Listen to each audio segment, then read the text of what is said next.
Bonsoir, c'est Ice Minotaur. Bienvenue pour cette nouvelle vidéo ASMR. L'un d'entre vous m'avait suggéré une nouvelle vidéo en rapport avec ma collection de jeux vidéo, mais pas uniquement le décor classique avec le fond noir et avec la console et une petite pile de jeux.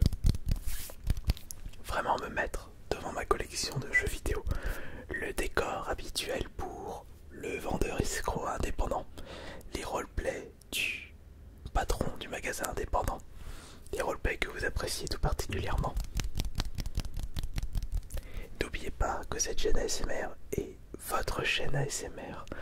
Si vous avez ne serait-ce qu'une petite suggestion de vidéo de relaxation, vous n'avez juste qu'à me le faire savoir dans l'espace des commentaires.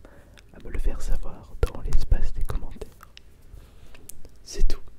N'oubliez pas bien entendu le petit pouce bleu. Alors pour cette deuxième vidéo, devant ma collection de jeux vidéo, nous allons nous intéresser à la collection PS4. Et j'en possède à peu près. Bien c'est vrai, je possède combien de jeux PS4 actuellement? Bah on va compter ça tout de suite. 4, 5, 6, 7, 8, 9, 10, 11, 12, 13, 14, 15, 16, 17, 18, 19, 20, 22, 24, 26, 28, 30, 36, 38, 40,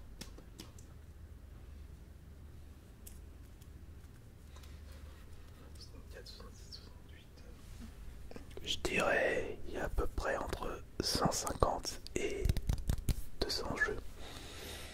Le truc c'est que j'hésite pas de temps en temps à faire le ménage dans cette collection parce que me retrouver avec des jeux qui ne sont pas dans le bon sens, ça a un petit peu tendance à me perturber. J'aime bien quand c'est bien rangé, bien propre.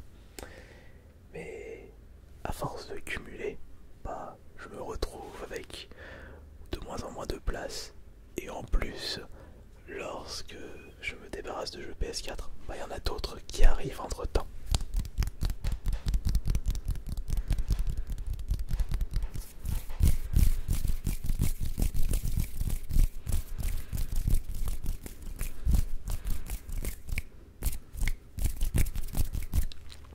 C'est un truc sans fin. Mais laissez-moi vous présenter quand même quelques petits jeux PS4, à commencer par mes préférés. Alors, des jeux qui sont de base sortis sur la PS4, je vais pas présenter des jeux qui étaient sortis sur la PS3 et ressortis sur la PS4 en version remaster, comme par exemple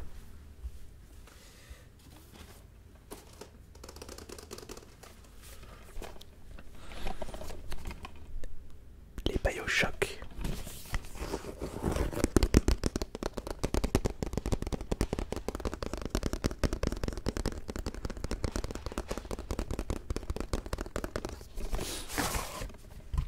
Des FPS extraordinaires que vous devez absolument découvrir.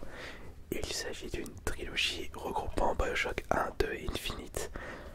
BioShock 1 et 2 se passent dans une ville sous-marine sans gouvernement, sans religion,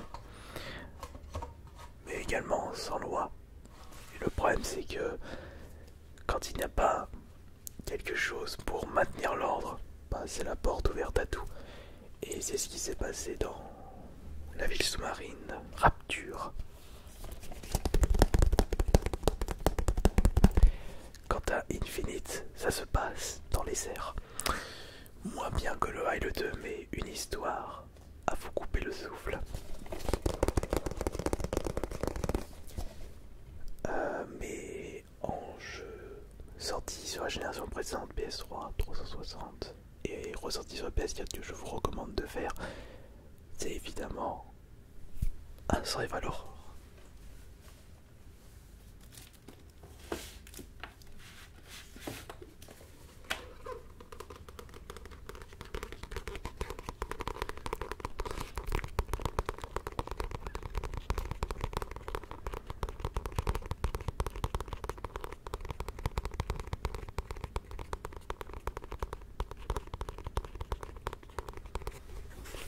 Je suis un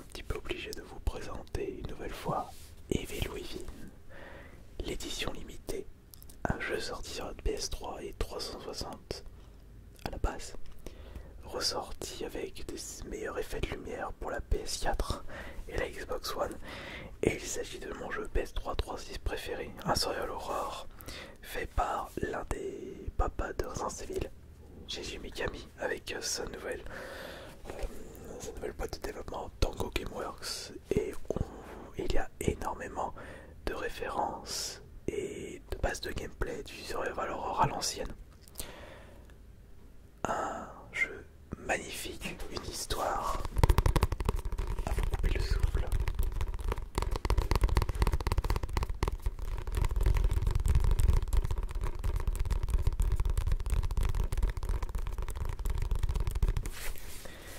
Et dans cette édition limitée, ah bah tiens, ça me fait penser, il n'est pas utilisé, il faut que je l'utilise. Et je mettrai à la place celui que j'ai pas mal utilisé, le journal de Sébastien Castellanos.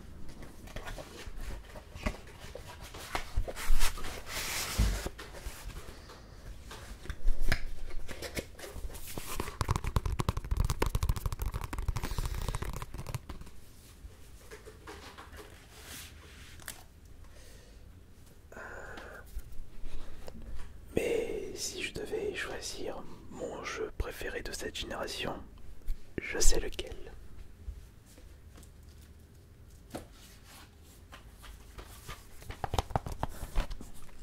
Celui-ci, c'est Street of Rage 4. Je me souviens jamais combien il s'est passé de temps entre le 3 et le 4, je crois que c'était 26 ans. Laissez-moi juste me souvenir de ça. Le Street of Rage 3 sur Mega Drive était sorti en 94. Et celui-là, il est sorti en 2020. 26 ans se sont écoulés. Et Dotemu, Lizardcube, des boîtes de développement français, ont fait un excellent travail pour Street of Rage 4.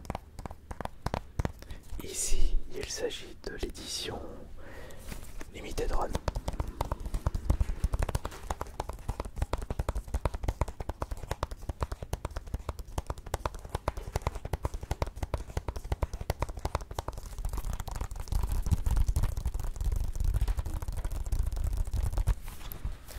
Il s'agit d'un beat'em up à l'ancienne, excellentissime.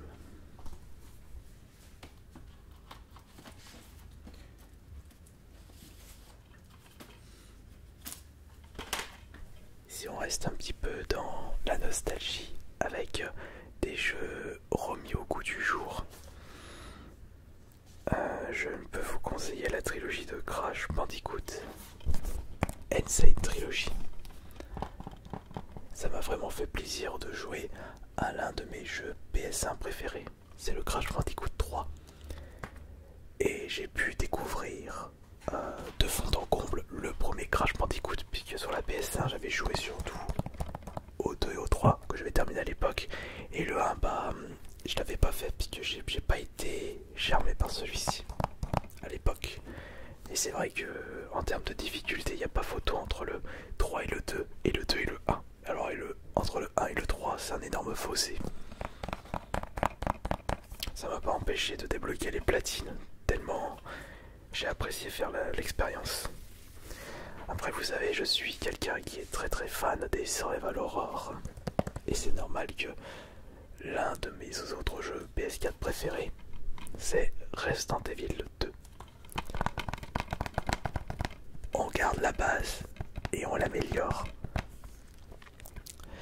Capcom ont fait un travail titanesque pour satisfaire les fans et faire découvrir un magnifique jeu PS1 aux nouvelles générations qui ont pas trop l'habitude des survival horror à l'ancienne, avec les plans fixes, une maniabilité un petit peu aux fraises, alors que là on a vraiment le droit à une excellente pépite.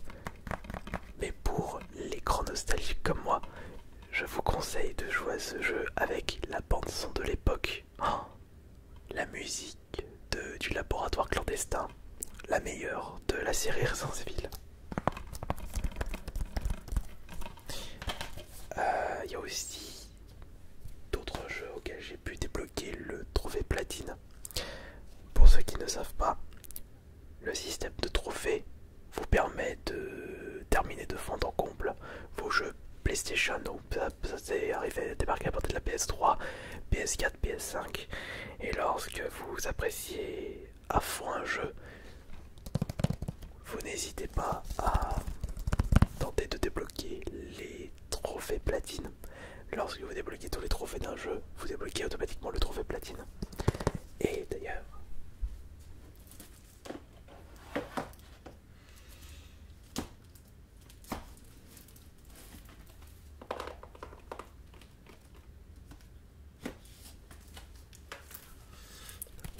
voici deux autres jeux où j'ai pu débloquer les platines. Bon, celui-ci est sous blisters parce que c'est l'édition classique. Et donc je l'ai remplacé par cette édition que j'ai récupérée à 7 € en solde. Donc il s'agit du Tropico 5. Attendez, je vais enlever le sticker.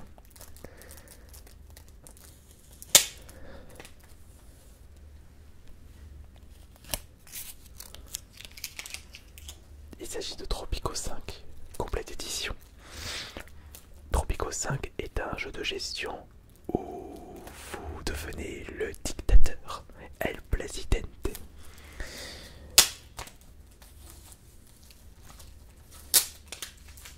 Votre but sera de bien gérer votre île, de satisfaire votre population, et comme vous êtes un dictateur, bah vous en faites ce que vous voulez de votre population. Ma stratégie personnellement, c'est de faire en sorte que la population soit la plus satisfaite possible, parce elle devient beaucoup plus productive, et surtout priorité sur le capitalisme, parce que c'est pas en plantant des arbres et en sauvant les animaux que ça va faire tourner l'économie. Mais lorsqu'il y a une bonne base d'économie, on peut s'intéresser dans le domaine de l'écologie. Voilà, je caricature vraiment comment je me comporte dans Tropico. Après, c'est vrai que les écologistes ne m'apprécient pas dans Tropico. Bah, faut bien faire tourner l'économie. Faut bien que je produise du bois, que j'extrais du minerai. Et il y a un petit peu de pollution aussi. Ça me fait marrer quand même dans Tropico.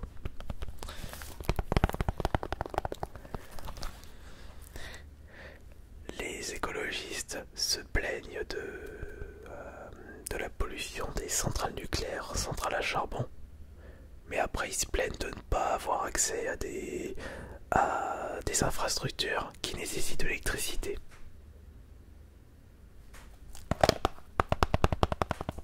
À des moments, la logique, ça fait deux. Un autre jeu où j'ai pu débloquer le trophée platine, c'est Team Sonic Racing. Une bonne alternative pour Mario Kart. Il y a aussi une autre alternative, c'est Crash Team Racing. Le petit souci de Team Sonic Racing, c'est que il n'y a pas assez de sensation de vitesse, je trouve. Bon. Et les courses sont un peu trop plats. Alors que dans Crash Team Racing, il y a beaucoup de boss. Et ça fait toute la différence. Mais l'avantage de Team Sonic Racing par rapport à Crash Team Racing, c'est la bande son. Et quand on joue à un jeu de course, s'il n'y a pas la bande son, bah, il y a moins de sensations. On s'ennuie un petit peu plus.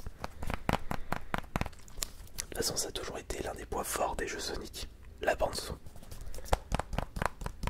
Mais ça, c'est un choix personnel, évidemment.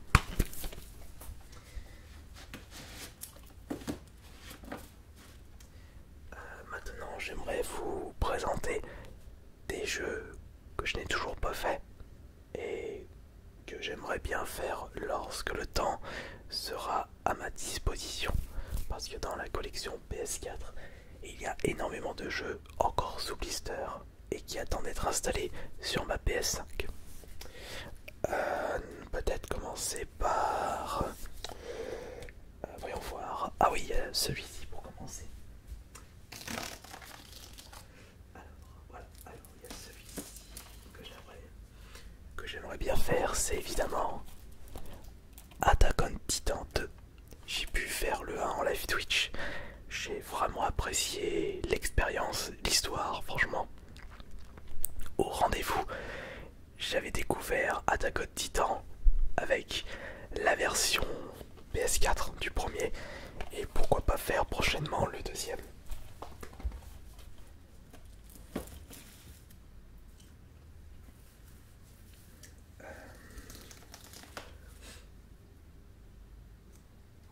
Ah oui.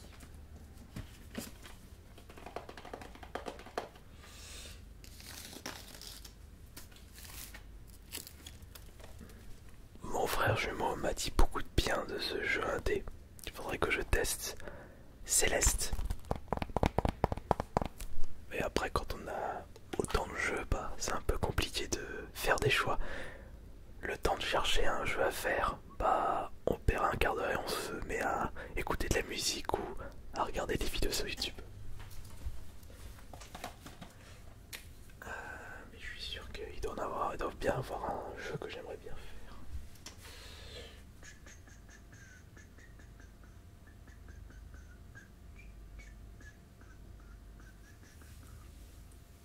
Non, rien que d'y penser. Non, non, non.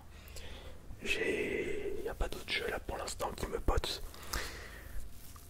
Après, c'est vrai que là, je suis beaucoup plus sur les jeux PS5. Vous ne les voyez pas, ils sont juste ici. Il y en a un bon petit paquet.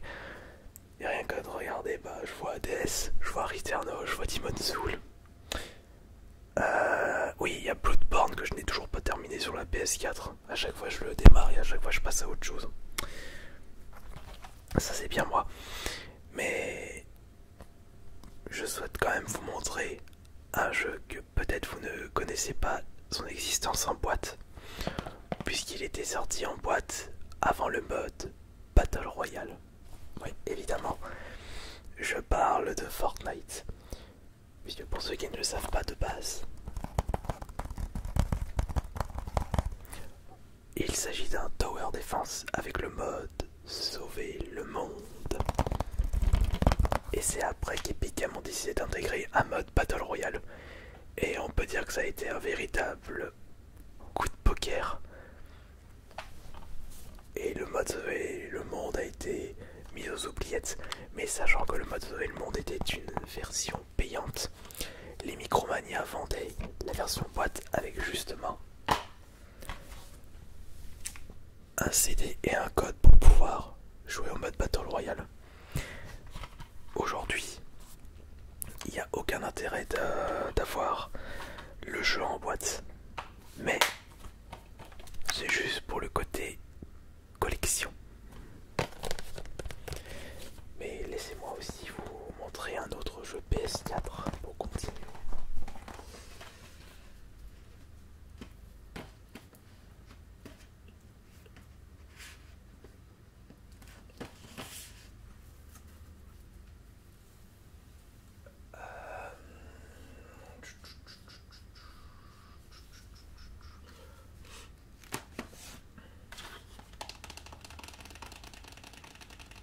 Ah oui, voilà, celui-là.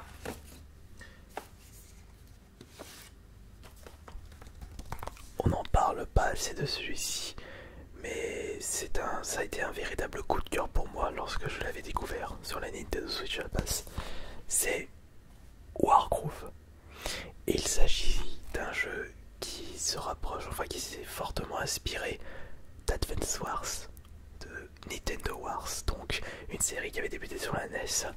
Et le premier Nintendo Wars s'appelait Advance Wars sur la Game Boy Advance. Il y avait aussi des versions DS.